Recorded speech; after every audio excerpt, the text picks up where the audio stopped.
Good morning, my brothers and sisters. Welcome to episode number 23 in the book of First Timothy.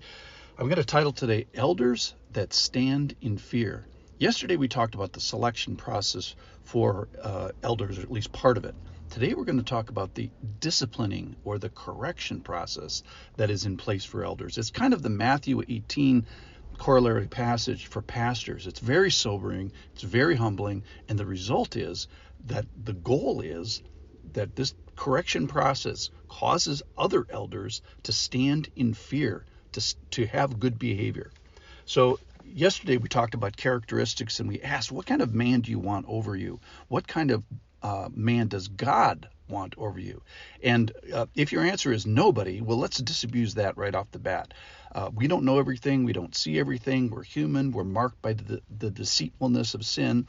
Then we've got a hostile environment outside. Sort of we have the wolves of Satan outside with the wiles and schemes and authorities and powers outside of us. Then we've got the deceitfulness of sin inside and wolves among us in the flock. So oh my, we need good pastors and good elders. And the good ones, it's best to honor them.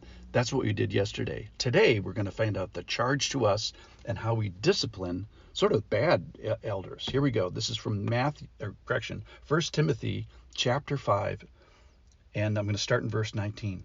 Do not admit a charge against an elder except on the evidence of 2 or 3 witnesses. As for those who persist in sin, so these are the bad elders, rebuke them in the presence of all, so that the rest of the elders may stand in fear. In the presence of God and of Christ Jesus and of the elect angels, I charge you to keep these rules without prejudging, doing nothing from partiality. Prejudging. Keep these rules without prejudging. Do nothing from partiality. Do not be hasty in the laying on of hands or take part in the sins of others. Keep yourself pure. Then in parentheses, no longer drink only water, but use a little wine for the sake of your stomach and your frequent ailments. Verse 24, the sins of some men are conspicuous, going before them to judgment, but the sins of others appear later. So also good works are conspicuous, and even those that are not cannot remain hidden.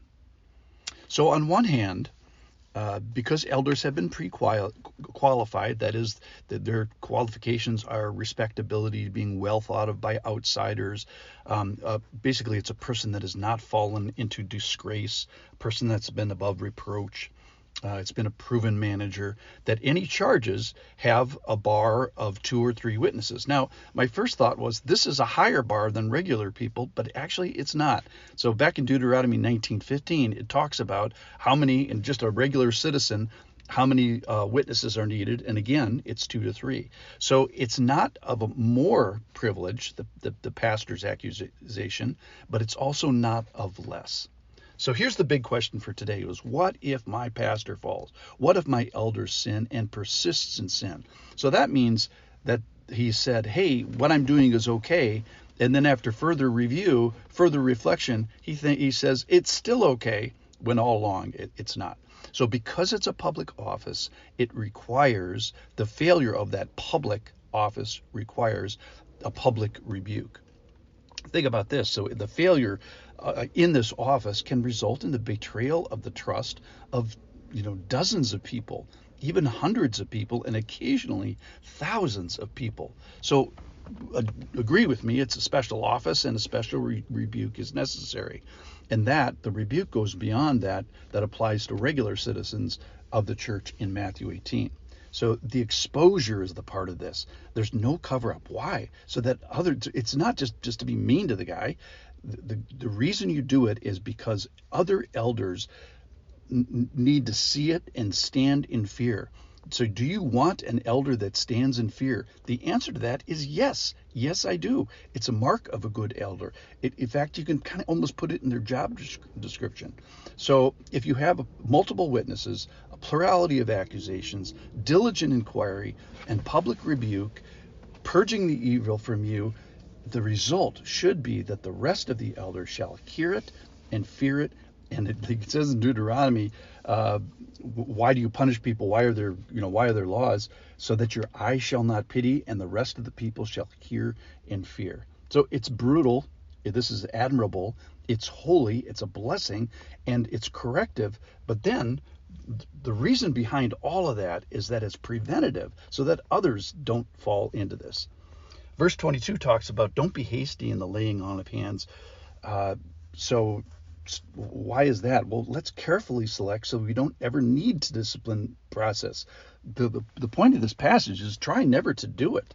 But if you need to, let's do it right. Let's obey God in the correction. They're watching from heaven. It's viewed by the presence of God and of the presence of Jesus Christ and of elect angels. So we want to do the right things here. Why? Because God is looking down from up there.